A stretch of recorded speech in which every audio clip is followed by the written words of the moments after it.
Assalamualaikum warahmatullahi wabarakatuh. Bismillahirrahmanirrahim. Alhamdulillahi rabbil alamin. Wassalatu wassalamu ala ashrafil anbiya'i wa imamil mursalin. Sayyidina wa nabiyyina Muhammadin wa ala alihi wa sahbihi ajma'in. Amma ba'du, subhanaka la ilma lana إلا ما علمتنا إنك أنت العليم الحكيم اللهم علمنا ما ينفعنا وانفعنا بما علمتنا وزدنا علما نحمدك اللهم على كل حال ونعوذ بك من حال أهل النار.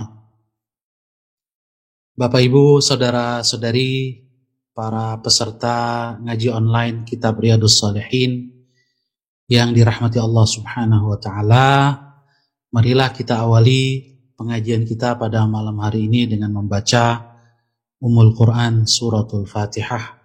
Mudah-mudahan Allah Subhanahu wa taala memberkahi pertemuan kita, membawa manfaat bagi diri kita baik di dunia maupun di akhirat. Ala hadhihi niyyah al-Fatihah. A'udzu billahi minasyaitonir rajim. Bismillahirrahmanirrahim. Alhamdulillahi rabbil alamin, arrahmanir rahim, maliki yaumiddin, iyyaka na'budu wa iyyaka nasta'in, ihdinas siratal mustaqim, siratal ladzina an'amta 'alaihim, ghairil maghdubi 'alaihim waladdallin. Amin. Bapak Ibu, saudara-saudari yang dirahmati Allah Subhanahu wa taala, insyaallah pada malam hari ini kita akan melanjutkan kembali pengajian online Riyadhus Shalihin ini, masih pada bab yakin dan tawakal, yaitu pada hadis yang ke-78. Qala al-Imam an-Nawawi rahimahullahu ta'ala wa nafa'ana bihi wa bi'ulumihi fid darain. Al-khamisu, hadis yang kelima pada bab yakin dan tawakal. An Jabirin radhiyallahu anhu annahu ghaza ma'an nabiyyi sallallahu alaihi wasallam qibala Najd. Dari Jabir bin Abdullah radhiyallahu anhu bahwa sesungguhnya beliau telah ikut bersama pasukan yang dipimpin oleh Rasulullah sallallahu alaihi wasallam qibala Najd, menuju arah Najd. Falamma qafala Rasulullah sallallahu alaihi wasallam qafala ma'ahum. Tatkala Rasulullah sallallahu alaihi wasallam telah kembali, maka Rasulullah SAW kembali bersama para sahabat. Para sahabat pun menyertai Rasulullah sallallahu alaihi wasallam dari Najd. Fa'adrakat humul qailatu fi wadin katsiril idah. Dalam perjalanan itu mereka sampai di waktu siang hari, tengah hari bolong, sedang panas-panasnya. Fa'adrakat humul qailah, yaitu waktu siang hari yang dapat digunakan untuk qailulah. Dan biasanya memang Rasulullah SAW dalam melakukan perjalanan, kalau sudah sampai di waktu siang hari, beliau mengajak para sahabatnya beristirahat karena cuaca sangat panas. Fi wadin katsiril idah. Mereka beristirahat di siang hari di satu lembah yang banyak pohonan idah. Al-idah ini pepohonan sejenis akasia yang berduri. Fanazala Rasulullah sallallahu alaihi wasallam wa tafarraqan nasu yastadhilluna bisyajar. Maka Rasulullah SAW kemudian menempati satu tempat di bawah pohon besar. Begitu juga dengan para sahabat yang lain yang menyertai Rasulullah SAW berpencar untuk bernaung di bawah pohon. Wa nazala Rasulullah sallallahu alaihi wasallam tahta samuratin fa'allaqa biha sayfahu wa nimna naumatan. Rasul sallallahu alaihi wasallam berteduh di bawah pohon samurah. Samurah ini pohon akasia juga yang sangat lebat, ya, sangat rindang. Fa'allaqa biha sayfahu. Beliau menggantungkan pedangnya di salah satu dahan di pohon tersebut. Wa nimna naumatan, dan kami pun tidur sejenak. Beristirahat sejenak, qailulah, tidur siang hari. فَإِذَا رَسُولُ اللَّهِ صَلَّى اللَّهُ عَلَيْهِ وَسَلَّمَ يَدْعُونَا وَإِذَا عِنْدَهُ أَعْرَابِيٌّ. Tidak beberapa lama kami mendengar Rasulullah sallallahu alaihi wasallam memanggil kami, dan ketika kami datang menghadap beliau, ternyata di samping beliau ada seorang Arab Badui. Seorang Arab Badui. Faqal, Rasulullah sallallahu alaihi wasallam bersabda, "Inna hadza ikhtarata alayya sayfi wa ana naim." Sesungguhnya orang ini telah mengambil pedangku dan menghunuskan pedangku, wa ana naim, pada saat aku sedang tertidur. Fastaiqadhtu wa huwa fi yadihi saltan. Maka aku pun terbangun dan pedangnya ini, pedangku ini berada di tangannya dalam keadaan terhunus. Qal, sambil dia berkata, "May yamna'uka minni?" Siapa yang melindungi engkau dari ancamanku? Qultu, maka aku menjawab, Allah, salasan. Rasul menjawab sebanyak 3 kali. Walam yu'aqibhu wa jalas. Dan Rasul sallallahu alaihi wasallam tidak menghukumnya, ya, tidak membunuhnya. Wa jalasa, dan beliau pun kembali duduk. Ini riwayat muttafaqun alaih, ya, oleh Imam Bukhari dan Al-Imam Muslim. Muttafaqun alaih. Kemudian Al-Imam An-Nawawi menyebutkan riwayat lain juga dari Jabir. Fi riwayatin, dalam satu riwayat, qala Jabir berkata,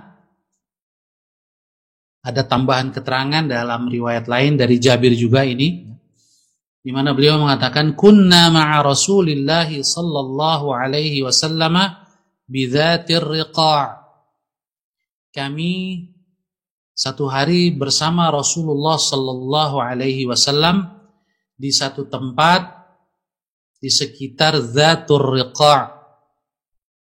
Fa idza ataina ala syajaratin zalilatin taraknaha li Rasulillah sallallahu alaihi wasallam. Dalam perjalanan itu kemudian kami mendatangi sebuah pohon yang rindang, zalilah, kasiratul dhil, yang sangat baik untuk bernaung, berteduh. Taraknaha li Rasulillah sallallahu alaihi wasallam. Kami berikan itu untuk berteduh bagi Rasulullah sallallahu alaihi wasallam. Faja'a rajulun minal musyrikin. Lalu datanglah seorang laki-laki dari kaum musyrik, yaitu Arab Badui tadi. Wa sayfu Rasulillah sallallahu alaihi wasallam mu'allaqun bisyajarati fakhtaratahu. Sedangkan pedang Rasulullah SAW tergantung di pohon, maka orang musyrik Arab Badui ini kemudian mengambilnya dan menghunusnya. Faqal, sambil berkata kepada Rasul, takhafuni, apakah engkau takut kepadaku? Qala, maka Rasul menjawab bersabda, la, tidak sama sekali. Faqal, Arab musyrik Baduy ini mengatakan, "Faman yamna'uka minni?" Siapa yang akan melindungi engkau dari aku? Qala, Rasul bersabda, Allah. Allah Subhanahu wa taala. Kemudian juga Al-Imam An-Nawawi menambahkan riwayat lain dari Abu Bakar Al-Ismaili dalam sahihnya, Sahih Abu Bakar Al-Ismaili, qal, di mana Arab Baduy ini mengatakan, "Man yamna'uka minni?" Siapa yang akan menghalangimu dari ancamanku ini, dari pedang yang aku hunus? Qal, Rasul bersabda, Allah yang akan melindungiku. Qala fasaqata as-sayfu min yadihi. Pedang itu pun terjatuh dari tangan si Arab Baduy ini setelah mendengar Rasul mengatakan Allah. Fa akhadha Rasulullah sallallahu alaihi wasallam as-sayf. Maka Rasul pun mengambil pedang itu. Giliran Rasul yang mengambil pedangnya. Faqal, lalu Rasul bertanya, "May yamna'uka minni?" Siapa yang menghalangimu dari ancamanku ini, dari pedangku ini? Maka Arab Baduy ini menjawab, faqala kun khaira akhirin. Aku mohon jadilah engkau pemegang pedang yang baik. Maksudnya janganlah engkau membunuhku. Faqal, maka Rasul bersabda, tashhadu an la ilaha illallah wa anni rasulullah. Apakah engkau akan bersaksi bahwa tidak ada Tuhan yang berhak disembah kecuali Allah dan bahwasanya aku adalah utusan Allah? Qala, orang ini mengatakan, la, tidak. Tetapi meskipun saya tidak bersyahadat, walakinni uahiduka, akan tetapi saya berjanji kepadamu, alla uqatilak, saya tidak akan memerangi kamu, tidak akan membunuh kamu, tidak akan pernah memerangi kamu lagi. Wala akuna ma'a qaumin yuqatilunak, dan juga saya berjanji untuk tidak akan bersama kaum yang memerangi kamu. Fakhalla sabilahu, maka Rasul pun membebaskan, membiarkan dia pergi. Fa'ata ashabahu, singkat cerita, Arab Baduy ini kemudian mendatangi kaumnya. Faqal, lalu dia berkata, ji'tukum min indi khairin nas, saya baru datang sampai kepada kalian ini dari sisi orang yang terbaik, yaitu terbaik fisik dan perilakunya atau akhlaknya, khalqan wa khuluqan. Bapak Ibu saudara-saudari yang dirahmati oleh Allah Subhanahu wa taala, kemudian Al-Imam An-Nawawi memberikan tambahan penjelasan beberapa kata di dalam riwayat-riwayat tadi. Beliau mengatakan qauluhu qafala, ucapan Jabir yang menyebutkan qafala maknanya adalah raja'a. Qafala Rasulullah artinya adalah Rasul kembali, raja'a. Kemudian beliau menambahkan wal idahu, al-idah adalah asy-syajarul ladzi lahu syaukun, pohon yang memiliki duri, sejenis pohon akasia. Was-samuratu bi fathis sin wa dhammil mim, asy-syajaratu min at-talhi wa hiya al-idhamu min syajaril idah. As-samurah, as-samurah yang mimnya dhammah. Ini adalah pohon akasia yang besar, yang sangat rindang. Kemudian ikhtaratas sayfu maknanya adalah aisallahu wa huwa fi yadihi. Pedangnya dikeluarkan dari sarungnya, dihunus.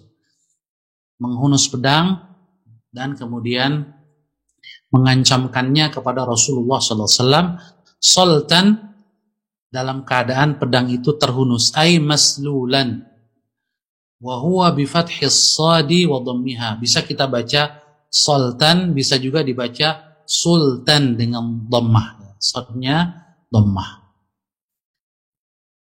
Bapak Ibu, saudara-saudari yang dirahmati Allah Subhanahu wa taala, dari riwayat tadi, baik dari riwayat muttafaq alaih Imam Bukhari dan Imam Muslim sekaligus, juga dua riwayat lain yang tadi disebutkan oleh Al-Imam An-Nawawi, ada beberapa tambahan penjelasan. Yang pertama, dalam riwayat muttafaqun alaih tadi disebutkan Najd, ya, atau Najdun. Ini adalah satu tempat, ya. Ini kira-kira petanya, ya, pendekatan saja. Di sini disebutkan hiya lughatan martafa'a minal ard. Najd itu secara etimologi, secara bahasa adalah lokasi yang tinggi, ya. Dataran yang relatif tinggi, dataran tinggi. Ibnu Manzur, penulis Lisanul Arab, mengatakan, qala Ibnu Manzur, Najdun ismun khassun lima dunal Hijaz mimma yalil Iraq. Ya. Najd itu adalah nama sebutan untuk selain Hijaz. Nah, di dalam layar yang bisa dilihat oleh Bapak Ibu, saudara-saudari, terlihat di situ yang berwarna merah itu Hijaz, kemudian yang berwarna kuning itu Najd, ya. Nah, jadi selain Hijaz ini Najd, terutama yang berhadapan atau berbatasan langsung dengan Irak, ya.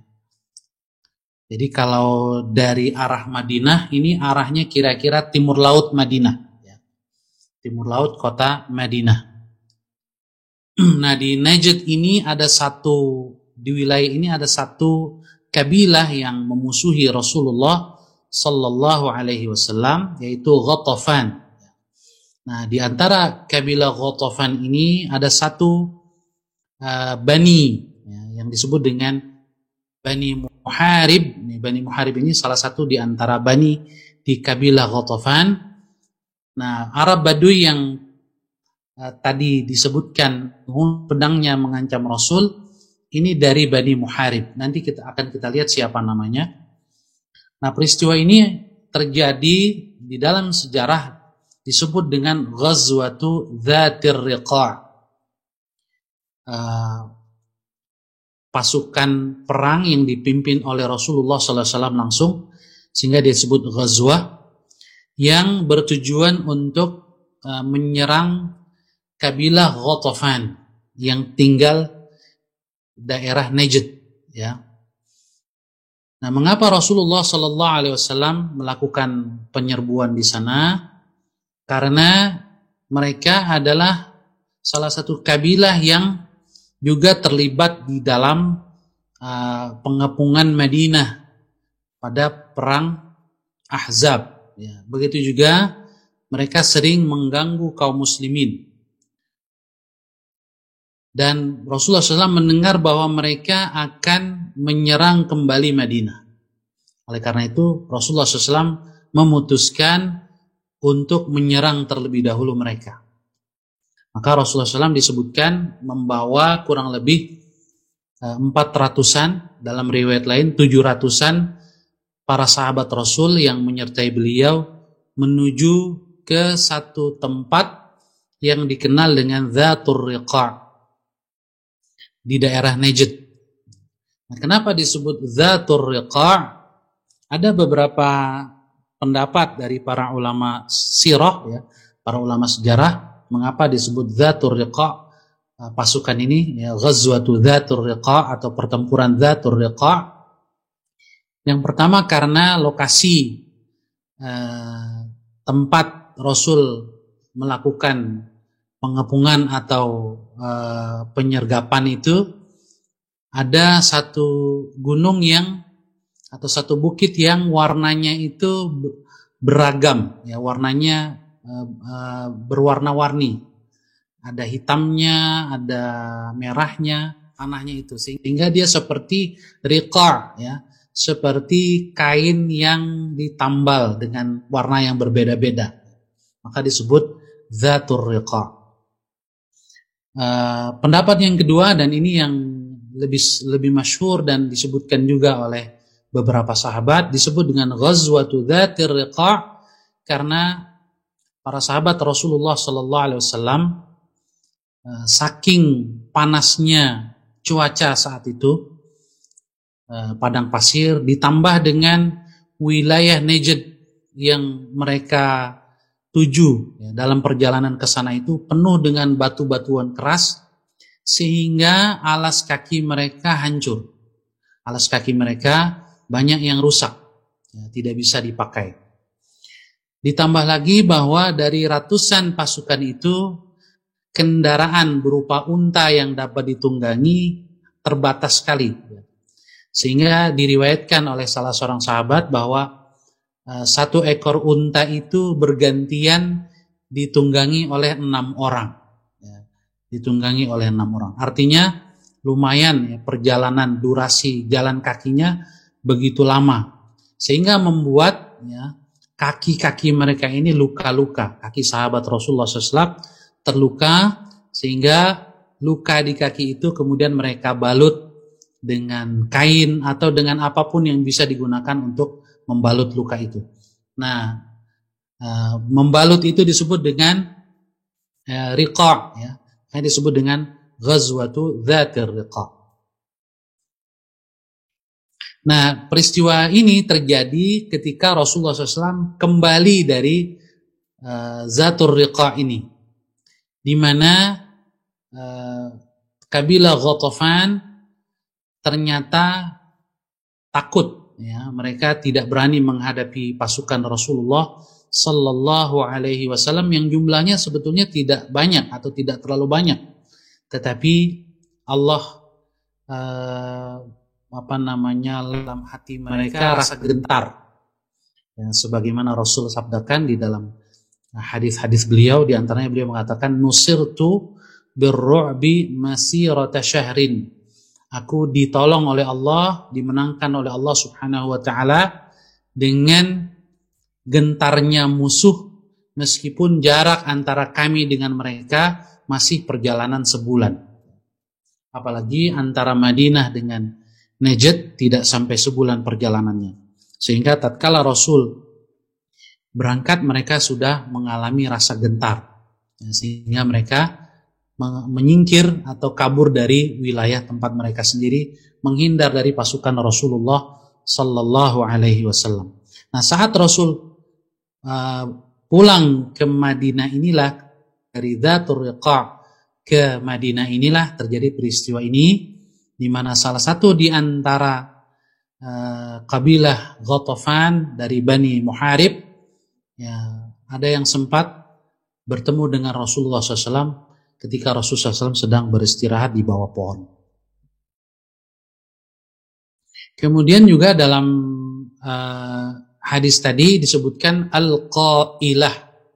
Al-qailah, yang dimaksud al-qailah adalah waktul qailulah.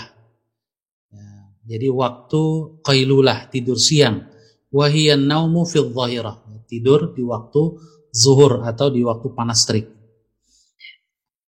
Nah, yang dimaksud dengan A'rabi di sini, ya, disebutkan ada seorang Arab Badui. Ya, disebut A'rabi mansubun lil A'rab. Ini nisbah kepada A'rab, yaitu Arab Badui. Ya. Wahum sukkanul bawadi, yaitu orang Arab yang tinggal di gunung-gunung, ya, di lembah-lembah yang jauh dari perkotaan, ya, Sukanul Bawadi, ya, Arab Badui, dan relatif biasanya mereka kasar-kasar perilakunya. Wal Arabu ya'ummuhum wa ya'ummu sukanal qura. Ya. Nah, baik Arab Badui maupun Arab yang tinggal di tempat-tempat yang lebih kota, ya, lebih modern, ini disebut Arab secara umum. Tapi untuk Arab Badui disebut A'rab, ya. Satu orang disebut A'rabi. Nah, namanya adalah wasmul A'rabi Ghawras bin Al-Harith min Bani Muharib. Nama orang tersebut adalah Ghawras bin Al-Harith. Dalam Riwayat lain disebutkan namanya adalah Da'thur. Ya. Ada yang meriwayatkan namanya adalah Da'thur. Ini dari Bani Muharib, ya, Ghawrath bin Al-Harith, dari Bani Muharib, salah satu bani yang alladzina kharaja an-nabiy sallallahu alaihi wasallam li harbihim fi ghazwati Dzatir Riqa'. Salah satu bani yang Rasulullah SAW bertujuan untuk memerangi mereka di pertempuran Dzatur Riqa' ini. Diriwayatkan juga bahwa Ghawrath ini setelah bertemu dengan Rasul, tidak lama kemudian dia masuk Islam, ya, dan menjadi sahabat Rasulullah sallallahu alaihi wasallam. Ada perbedaan pendapat para ulama, ya, tentang keislamannya, tapi salah satu riwayat menyebutkan bahwa Ghawrath ini masuk Islam. Ada yang menyebutkan namanya Da'thur. Wa summiyat Dzatur Riqa', disebutkan sebagai peristiwa Dzatur Riqa' li'annahum shaddu ala arjulihim al-khiraq min shiddatil harri wa faqdin ni'ali ladaihim. Disebutkan Dzatur Riqa' karena para sahabat Rasul, ya, membalut kaki mereka yang terluka dengan kain atau dengan balutan lain karena saking panasnya perjalanan dan rusaknya alas kaki mereka. Wa qila balil jabalul ladzi nazalu alaihi kanat arduhu dzata alwanin tushbihur riqa'. Ada juga yang berpendapat karena gunung yang mereka datangi itu tanahnya berwarna, ya, berbeda-beda warnanya sehingga seperti kain yang ditambal yang berbeda-beda warnanya. Nah, di sini Ibnu Allan dalam kitabnya Dalilul Falihin menyebutkan bahwa Ibnu Sayyidin Nas dan Ibnu Nahwi, kedua di antara para periwayat, menyebutkan bahwa nama dari orang tersebut adalah Da'thur. Nah, baik Da'thur maupun Ghawrath ini adalah satu peristiwa. Annaha wa hadhihi qissatun wahidah. Bahwa ini adalah satu peristiwa, dan juga dijelaskan di situ bahwasanya yang menyebabkan pedang yang dipegang oleh Ghawrath atau Da'thur ini jatuh, anna Jibril dafa'a fi sadrihi. Bahwasanya Jibril alaihissalam mendorong dada, ya, Da'thur ini atau mendorong dada Ghawrath ini, fawaqa'a as-sayfu min yadihi, sehingga pedang itu pun jatuh dari tangannya. Thumma aslama, tidak lama kemudian orang ini kemudian masuk Islam. Thumma ja'a qaumahu yad'uuhum ila Islam, ya. Lalu dia mengajak kaumnya Bani Muharib untuk juga masuk Islam. Nah, di sini menunjukkan bahwasanya Rasulullah sallallahu alaihi wasallam dilindungi oleh Allah Subhanahu wa taala dari upaya pembunuhan. Ini salah satu di antara makna wallahu ya'simuka minan nas. Firman Allah di dalam surat Al-Maidah, wallahu ya'simuka minan nas, dan Allah melindungi engkau wahai Rasul dari kejahatan dan upaya pembunuhan manusia. Kemudian juga disebutkan di dalam hadis tadi salasan, ya, Rasul mengatakan Allah 3 kali. Ay karrara su'alahu 3 marrat wa karrara ar-rasul sallallahu alaihi wasallam al-jawaba kadzalik. Ya, orang Arab Badui itu bertanya 3 kali, maka Rasul pun menjawabnya 3 kali. Dhalilah, ya, pohon yang dhalilah artinya katsiratuz zil, ya, yang sangat rindang, yang sangat baik untuk tempat berteduh. Kun khaira akhidhin, jadilah kamu orang yang memegang pedang dengan baik. Maksudnya, ya, Badui ini meminta bi an ta'fuwa wa tasfah, agar engkau wahai Muhammad memaafkan dan mengampuni saya. Wa tuqabilus sayyi'ata bil hasanah, membalas keburukan dengan kebaikan. Dan itu yang dilakukan oleh Rasulullah sallallahu alaihi wasallam, meskipun Rasul sempat menawarkan untuk masuk Islam, tapi beliau tidak mau di awal, ya. Nah, ini juga menunjukkan bahwa la ikraha fid din, tidak ada paksaan di dalam beragama. Ya, di samping menunjukkan akhlak Rasul yang sangat tinggi, pemaaf, juga menunjukkan bahwa tidak ada pemaksaan di dalam berislam. Ya, sehingga mereka yang tidak mau masuk Islam juga ya, dibiarkan oleh Rasulullah SAW, tidak diganggu. Ya, bahkan yang sudah mengancam Rasulullah SAW juga dimaafkan.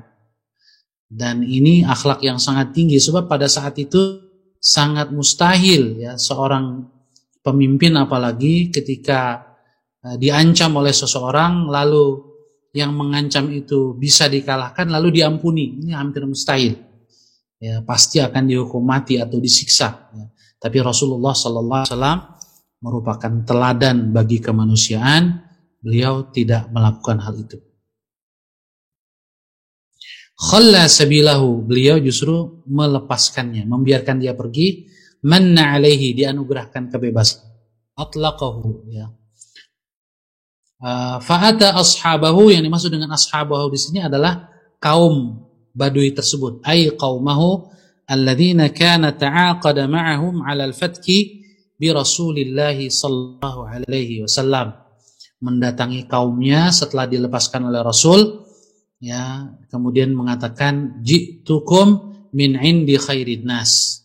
Aku datang kepada kalian dari sisi orang yang terbaik. Ai khalqan wa khuluqan, terbaik fisiknya dan juga khuluqan, akhlaknya. Ya, itulah Rasulullah sallallahu alaihi wasallam. Bapak Ibu, saudara-saudari yang dirahmati Allah Subhanahu wa taala, selanjutnya kita lihat faidah hadis ini. Afadal hadis. Yang pertama, syaja'atun Nabi sallallahu alaihi wasallam wa thabatu qalbihi amama al-makhatir wa thiqatuhu billahi ta'ala wa sidqu tawakkulihi alaihi. Ada beberapa sifat atau kelebihan Rasul, ya. Yang pertama adalah syaja'atun Nabi, keberanian Nabi Muhammad sallallahu alaihi wasallam yang luar biasa. Jadi beliau teladan dalam segala hal, termasuk dalam keberanian. Wa thabatu qalbihi, ya, ketetapan, ketegaran hati beliau. Amamal makhatir, menghadapi ancaman sebesar apapun. Wa thiqatuhu billah, keyakinan beliau, kepercayaan beliau kepada Allah Subhanahu wa taala yang tidak pernah goncang. Wa sidqu tawakkulihi alaihi, kesejatian tawakal beliau kepada Allah Subhanahu wa taala. Yang kedua, atharut tawakkuli 'ala Allah taala fil khalasi minasyada'id. Hadis ini mencontohkan, memberikan contoh kepada kita bagaimana pengaruh tawakal kepada Allah di dalam menyelamatkan seseorang dari berbagai kesulitan. Dalam hal ini Rasulullah sallallahu alaihi wasallam Allah selamatkan, ya, bukan sekedar karena beliau nabi, ya, tetapi lebih pada karena ya, tawakalnya, keyakinannya kepada Allah Subhanahu wa taala. Sebab kalau seandainya semata-mata karena beliau seorang nabi, maka ini tidak bisa dijadikan contoh bagi umatnya, ya. Tetapi kita meyakini bahwa tawakal kepada Allah Subhanahu wa taala itu, ya, siapapun yang memiliki sifat ini itu akan bermanfaat, ya, dalam membantunya keluar dari berbagai kesulitan. Ya. Kemudian yang ketiga, afwun Nabi sallallahu alaihi wasallam wa karamu khuluqihi wa adamu intiqamihi li nafsihi. Bahwa Rasulullah SAW adalah orang yang sangat pemaaf, ya, akhlaknya sangat mulia, dan beliau tidak dendam semata-mata karena kepentingan dirinya. Enggak. Beliau tidak marah karena dirinya. Tetapi beliau kalau marah atau kalau melakukan pembalasan itu karena maslahat umat secara keseluruhan. Ya, tetapi kalau pribadi beliau sendiri itu beliau pemaaf. Ya. Namun tentu saja kita sebagai umatnya, termasuk para sahabat Rasul SAW, harus marah kalau ada orang yang menghina pribadi Rasulullah Sallallahu Alaihi Wasallam, karena itu bagian dari bukti dan refleksi cinta kita kepada beliau Sallallahu Alaihi Wasallam. Wa husnu mu'alajatihi linnufus. Bagaimana peristiwa ini juga menunjukkan bahwa Rasul orang yang pandai di dalam menghadapi kejiwaan seseorang. Lijalbiha ilal haq, yang dengan permaafan itu, dengan pengampunan itu, terbukti bahwa akhirnya si Ghawrath ini atau Da'thur ini kemudian tertarik kepada Islam dan kemudian menjadi masuk Islam, ya, bergabung kepada kebenaran Islam. Bapak Ibu saudara-saudari yang dirahmati Allah Subhanahu wa taala, kita lanjutkan ke hadis berikutnya, al-haditsul tasi'u was-sab'un. Hadis yang ke-79 atau hadis yang ke-6 pada bab yakin dan tawakal ini. As-sadisu, hadis ke-6 kata Imam Nawawi, an Umar radhiyallahu anhu qala, dari Umar radhiyallahu anhu beliau berkata, sami'tu Rasulullah sallallahu alaihi wasallam yaqul, aku telah mendengar Rasulullah sallallahu alaihi wasallam bersabda. Nah, ini hadisnya sudah sempat kita singgung pada pertemuan yang lalu. Lau annakum tatawakkaluna 'ala Allahi haqqa tawakkulihi la razaqakum kama yarzuqut tayr. Seandainya kalian bertawakal kepada Allah dengan sebenar-benar tawakal, pastilah Allah akan memberi rizki kepada kalian sebagaimana Dia memberi rizki kepada burung. Taghdu khimasan, berangkat di pagi hari burung itu dalam keadaan perut kosong, wa taruhu bitanan, dan pulang kembali di sore hari dalam keadaan perutnya sudah penuh. Rawahu Tirmidzi, hadis ini diriwayatkan oleh Al-Imam At-Tirmidzi, wa qala haditsun hasan. Beliau berkata ini adalah hadis hasan.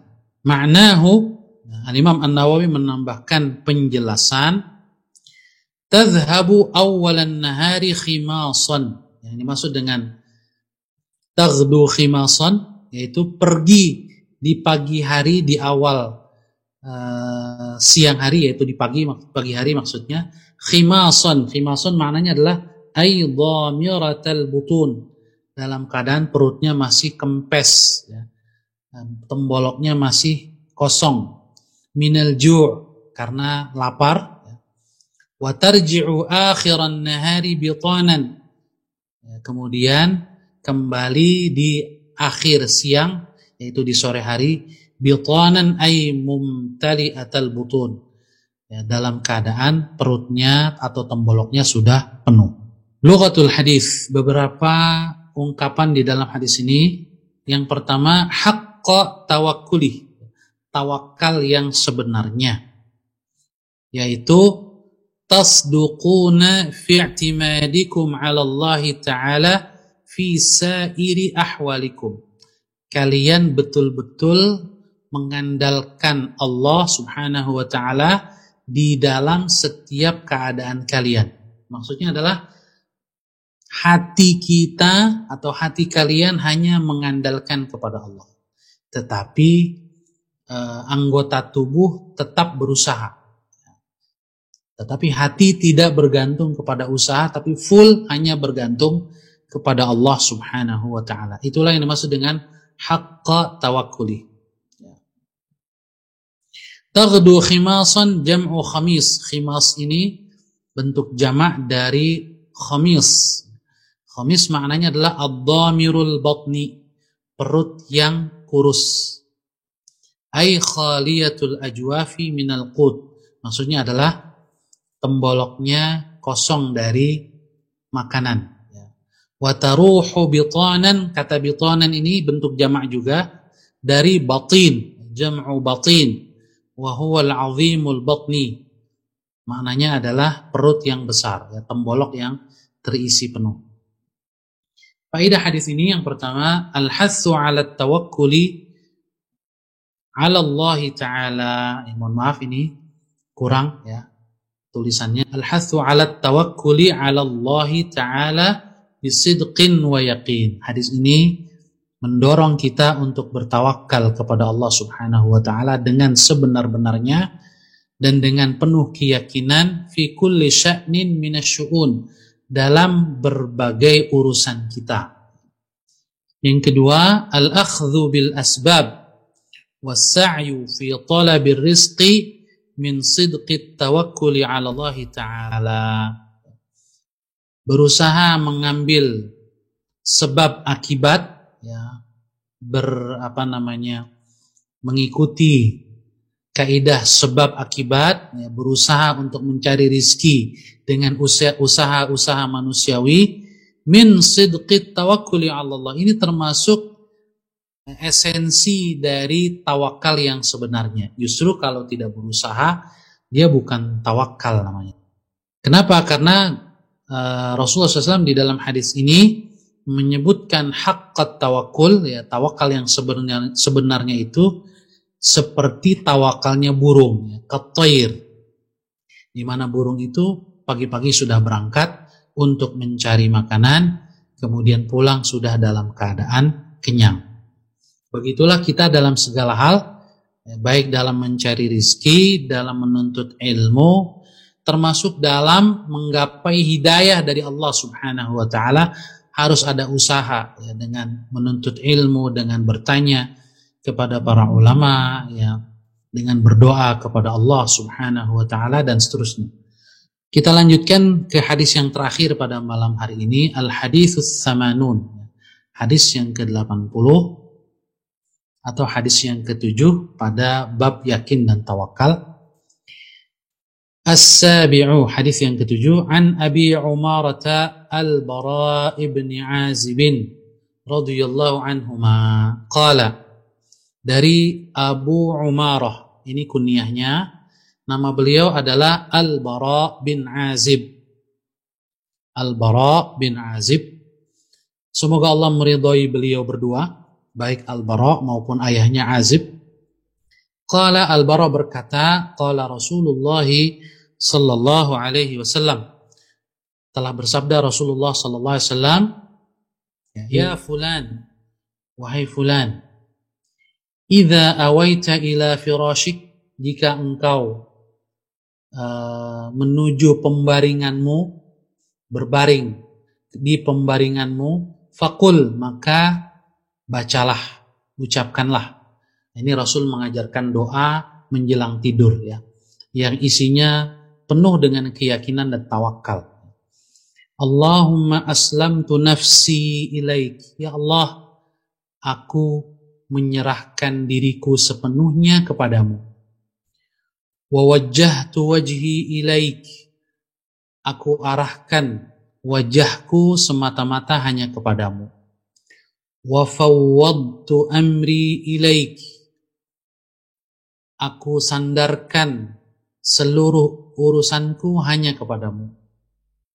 Wa alja'tu dhahri ilaik, ku sandarkan juga punggungku kepadamu. Zahri ilaik, pasrah, kita meletakkan punggung kita di atas tempat tidur kepada Allah Subhanahu wa taala. Untuk apa atau dengan motivasi apa? Raghbatan wa rahbatan ilaik, semata-mata karena berharap sekaligus takut kepadamu. La malja'a wa la manja minka illa ilaik, tidak ada tempat bersandar dan tidak ada tempat keselamatan darimu kecuali kepadamu.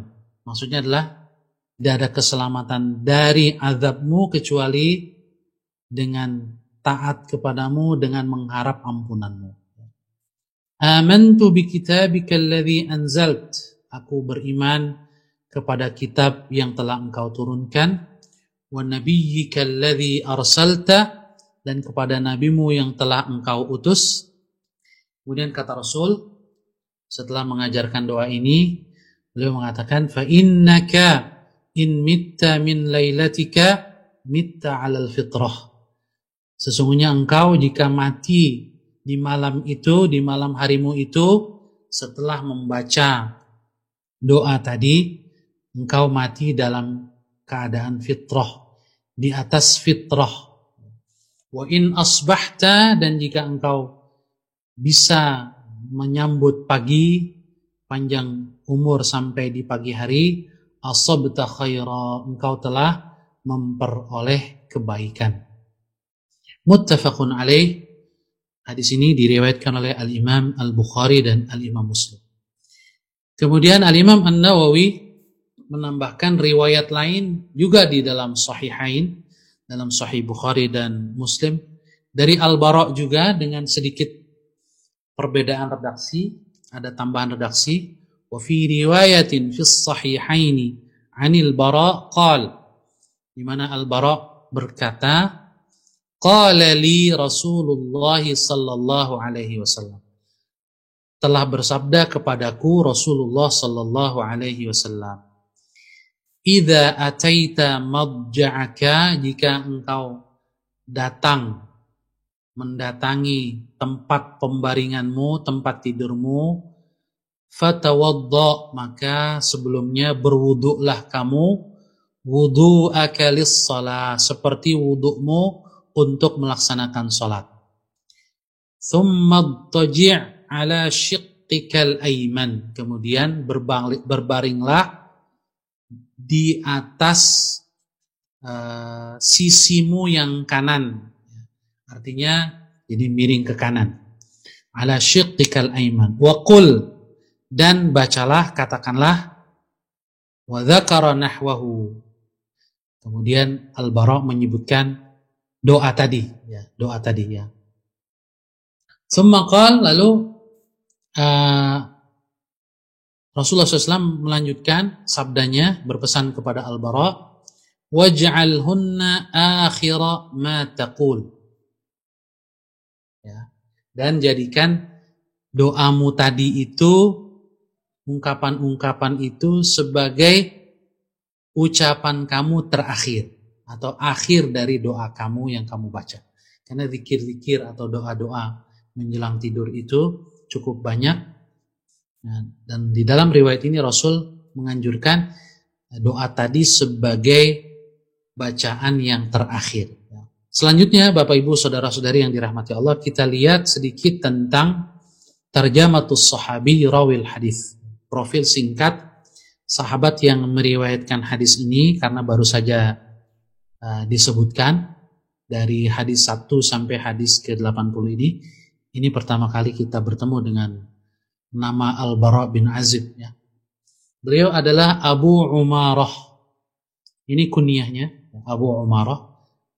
Nama beliau Al-Bara, putra dari Azib bin Azib ibn al-Harith ibn Adi al-Ansari al-Ausi. Beliau sahabat Ansar, lebih khusus lagi berasal dari suku Aus. Radhiyallahu anhuma, semoga Allah meridhai keduanya. Wulida bil Madinah, beliau lahir di kota Madinah. Awwalu masyahidihi Uhud, pertempuran yang beliau ikuti bersama Rasul, yang pertama kali beliau ikuti adalah perang Uhud ya. Jadi beliau tidak ikut perang Badar.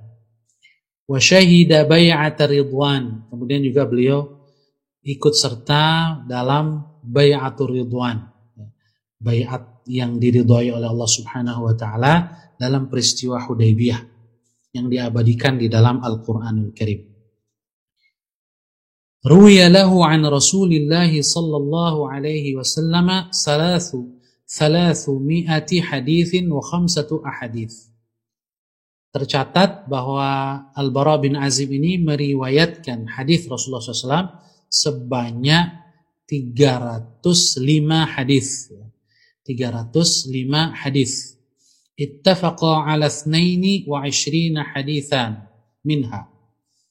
Dari 305 hadis itu yang muttafaqun alaih, diriwayatkan oleh Imam Bukhari dan Muslim ada 22 hadis. Wanfarad al-Bukhari bi 15. Sedangkan yang hanya diriwayatkan oleh Imam Bukhari tanpa riwayat Imam Muslim ini ada 15. Sebaliknya wa Muslimun bi 6, yang diriwayatkan oleh Imam Muslim tanpa Imam Bukhari ada 6 hadis. Nazal al-Kufata wa tuwfiya biha. Beliau tinggal di Kufah di akhir hayatnya dan wafat di kota Kufah. Radhiyallahu anhu wa ardhah. Kita lihat kemudian beberapa kata atau kalimat di dalam doa tadi dan hadis tadi. Idza awaita. Awaita maknanya indamamta wasakanta. Jika engkau menyatukan dirimu dengan tempat tidur, artinya berbaring di tempat tidur. Aslamtu nafsi ilaik, ay ja'altuha munqadatan lak. Aku menyerahkan diriku kepadamu, maksudnya adalah aku jadikan diriku, jiwaku sepenuhnya siap untuk taat kepadamu, siap untuk diatur oleh engkau, baik jiwa maupun raga. Jadi ini menunjukkan kepasrahan lahir dan batin. Tidak hanya lahir, sebab yang membedakan antara seorang mukmin dengan orang kafir adalah kepasrahan batin, ketaatan batin. Sebab kalau ketaatan lahir, setiap manusia itu tunduk dengan sunnatullah. Kalau nggak makan lapar, kalau tidak tidur ngantuk. Orang kafir, orang mukmin sama. Jadi fisiknya tunduk. Sekafir-kafirnya seseorang, dia tidak bisa melawan sunnatullah, ketetapan Allah yang berlaku di alam semesta ini. Meskipun dia ingin hidup 1000 tahun, tetap kalau mati ya mati saja. Itu ketundukan lahiriah. Tetapi seorang mukmin itu tunduk juga batinnya, jiwanya, hatinya tunduk. Aslamtu nafsi ilaik, ja'altuha munqadatan lak. Aku jadikan diriku, jiwa ragaku tunduk kepadamu. Kemudian wajjahtu wajhi ilaik, aku arahkan wajahku kepadamu. Maksudnya adalah aqbaltu alaika radiyan qani'an. Aku menghadapmu, berorientasi kepadamu dengan keridhaan dan dengan penuh qanaah, kepuasan. Itu makna kita mengarahkan wajah kepada Allah. Maksudnya adalah kita menghadap Allah, berorientasi hanya kepada Allah dengan sepenuh kerelaan dan kepuasan. Jadi tidak ada keluh kesah, tidak ada kekecewaan kepada Allah Subhanahu wa ta'ala. Fawwadtu amri ilaik, maknanya adalah tawakkaltu alaika fi jami'i syu'uni. Aku bertawakal, menyerahkan berbagai urusanku hanya kepadamu dalam segala urusan, tanpa terkecuali. Alja'tu zahri ilaik, ay i'tasamtu bika. Aku berpegang teguh kepadamu. Wa asnadtu nafsi ila hifdzik, dan aku sandarkan diriku kepada penjagaanmu. Jadi diri di sini diungkapkan dengan zahr, punggung. Mengapa? Karena yang pertama, doa ini dibaca saat posisi sedang mau tidur. Sedang tidur itu kita meletakkan punggung badan kita di tempat tidur, atau bagian punggung kita di tempat tidur, atau pinggang kita kalau miring di tempat tidur. Tapi pinggang atau punggung ini juga mencerminkan raga secara keseluruhan. Jadi kita menyerahkan, menyandarkan raga kita kepada penjagaan Allah Subhanahu wa ta'ala. Tetapi di samping itu juga secara kejiwaan, i'tasamtu bika, kita juga siap berpegang teguh kepada Allah Subhanahu wa ta'ala dalam sikap, dalam perbuatan, dan seterusnya. Raghbatan wa rahbatan ilaik, raghbah, dengan penuh keinginan, yaitu keinginan terhadap apa? Tama'an fi thawabik, keinginan untuk mengharap balasan darimu, kebaikan darimu. Wa rahbatan, rahbah itu artinya adalah khauf, khaufan min iqabik, ya, takut dengan hukumanmu ya Allah, dengan sanksimu ya Allah. Jadi seorang mukmin itu selalu berada di antara raghbah dan rahbah, raja dan khauf, ya. Berharap kepada rahmat Allah, kepada ampunan Allah, kepada pahala dari Allah, tapi di saat yang sama juga khauf, ya, takut kepada, ya, murka Allah subhanahu wa ta'ala. La malja'a wa la manja minka illa ilaik, la mu'tamada wa la mafarra, tidak ada tempat bersandar, wala mafar, tidak ada tempat lari, min iqabika, dari hukumanmu, dari siksamu, illa, kecuali ila maghfiratik, kepada ampunanmu semata, wa afwik, permaafan darimu. Jadi kalau kita takut kepada Allah, justru kita harus mendekat kepadanya. Fafirru ilallah, larilah menuju Allah subhanahu wa ta'ala.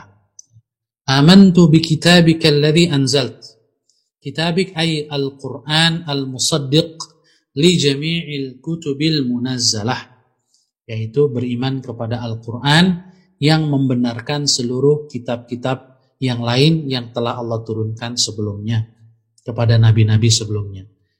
Wa nabiyyika alladhi arsalt, yaitu Nabi Muhammad sallallahu alaihi wasallam al-khatim li jami'ir rusul, sebagai nabi yang menutup para rasul yang lain.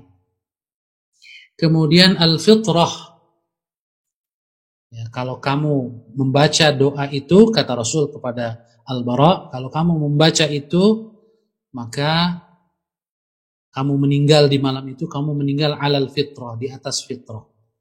Yang dimaksud dengan fitrah adalah ad-dinus sahih, din yang lurus, yang benar, wal imanul kamil, dan juga iman yang sempurna.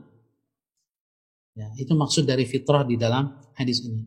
Sementara aslul fitrah, pada dasarnya fitrah itu asalnya adalah al-jibillatu wa tab'u al-mutahayyi'u liqabulid dinis sahih.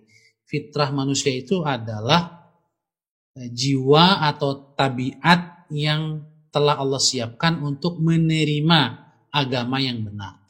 Ya. Jadi manusia itu punya potensi untuk menerima kebenaran. Itulah fitrah yang lurus. Madja'aka firashika wa makana naumik, ya. Madja'ak artinya tempat tidur, syiqqika itu pinggang, ya. Syiqqikal aiman, miring ke sebelah kanan, ya. Kemudian ij'alhunna, jadikan dia akhira ma taqul ay minad da'wati 'inda naum. Jadikan doa-doa tadi, kalimat-kalimat tadi sebagai ucapan atau doa terakhir pada saat hendak tidur. Bapak Ibu saudara-saudari yang dirahmati Allah, yang terakhir kita lihat faedah hadis ini. Afadal hadis ta'kid al-iltija'i ila Allah Ta'ala fi jami'il ahwal. Hadis ini menguatkan kembali pentingnya kita kembali atau bersandar hanya kepada Allah Subhanahu wa Ta'ala dalam segala keadaan. Yang kedua, doa ini yang diajarkan oleh Rasul juga merupakan tajdidul ahdi ma'allah. Kita memperbarui, ya, janji kita kepada Allah Subhanahu wa Ta'ala kulla lailatin, setiap malam. Jadi ini yang disebut dengan mu'ahadah, salah satu tema di dalam tasawuf atau tazkiyatun nafs adalah kita memperbaharui janji kita kepada Allah, memperbaharui komitmen kita kepada Allah Subhanahu wa Ta'ala, dan memperbaharui komitmen itu kita ucapkan, kita ikrarkan setiap malam, ya, sebelum tidur. Ini punya dampak positif, ya, bagi diri kita. Wa tawthiqul islami wal iman qawlan wa fi'lan. Hadis ini, ya, juga mengajarkan kita memperkuat Islam dan iman kita baik dengan ucapan maupun dengan perbuatan, ya, qaulan wa fi'lan. Yang ketiga, istihbabu qiraati hadhil jumal qabla an-naum. Sangat disukai, sangat dianjurkan kita membaca doa ini sebelum tidur. Waja'liha mimma yukhtamu bihil kalam dzakal yaum mimma tantawi alaihi min ma'anil iman wal yaqin wa ma tab'atsu alaihi min tahsinil hali ma'allahi azza wa jalla. Dan bagaimana kita menjadikan doa-doa ini, kalimat-kalimat ini sebagai kata terakhir yang kita ucapkan di hari itu sebelum tidur. Ya. Kenapa? Karena kalimat-kalimat ini mengandung nilai-nilai iman dan keyakinan yang sangat dahsyat. Ya. Apabila kita baca dengan perenungan luar biasa. Wa ma tab'atsu alaihi min tahsinil hali ma'allah. Dan kalau kita baca dengan perenungan, insya Allah akan membangkitkan perbaikan keadaan kita, hubungan kita dengan Allah Subhanahu wa ta'ala di malam itu maupun di pagi harinya. Ya. Kemudian yang berikutnya al-hatsu 'alal wudu. Hadis ini juga mendorong kita untuk berwudu qabla naum, sebelum tidur. Agar apa? Liyanama 'ala taharatin kamilah. Agar seorang muslim itu tidur dalam keadaan taharah yang sempurna seperti dia mau salat. Demikian Bapak Ibu, saudara-saudari yang dirahmati Allah Subhanahu wa ta'ala yang bisa kita kaji pada malam hari ini. Mudah-mudahan apa yang kita bahas pada malam hari ini, 3 buah hadis dari bab yakin dan tawakal, bermanfaat bagi diri saya dan kita semua yang mengikuti acara ini. Mari kita akhiri pertemuan kita dengan doa. Kita awali dengan membaca surah Al-Fatihah. A'udzubillahi minasyaitonirrajim. Bismillahirrahmanirrahim. Alhamdulillahirabbil alamin. Arrahmanirrahim. Maliki yaumiddin. Iyyaka na'budu wa iyyaka nasta'in. Ihdinas siratal mustaqim. Siratal ladzina an'amta 'alaihim ghairil maghdubi 'alaihim waladdallin. Bismillahirrahmanirrahim. Alhamdulillah rabbil alamin. Allahumma salli wa sallim wa barik ala abdika wa nabiyyika Muhammad wa ala alihi wa sahbihi ajma'in. Allahumma a'inna ala dzikrika wa syukrika wa husni ibadatik. Allahumma ighfir lana wa liwalidina warhamhum kama rabbawna shighara. Allahumma ighfir lil Imam an-Nawawi. Allahumma ighfir li walidayhi wa li masyayikhihi wa ahbabihi وللمسلمين أجمعين. اللهم إنا نسألك الهدى والتقى والعفاف والغنى. اللهم إنا نسألك الجنة وما قرب إليها من قول وعمل ونعوذ بك من سخطك والنار وما قرب إليها من قول وعمل. ربنا هب لنا من أزواجنا وذرياتنا قرة أعين واجعلنا للمتقين إماما. ربنا آتنا في الدنيا حسنة وفي الآخرة حسنة وقنا عذاب النار. وصلى الله على سيدنا محمد وعلى آله وصحبه أجمعين. سبحان ربك رب العزة عما يصفون وسلام على المرسلين والحمد لله رب العالمين. سبحانك اللهم وبحمدك أشهد أن لا إله إلا أنت أستغفرك وأتوب إليك. Saya Ahmad Sahal Hasan, mohon maaf atas segala kekurangan. Undur diri, billahi taufiq wal hidayah. Wassalamualaikum warahmatullahi wabarakatuh. Waalaikumsalam warahmatullahi wabarakatuh. Jazakallah khair Ustaz. Waalaikumsalam. Ya, sama-sama. Terima kasih Ustaz. Ya, jazakallah. Assalamualaikum. Assalamualaikum.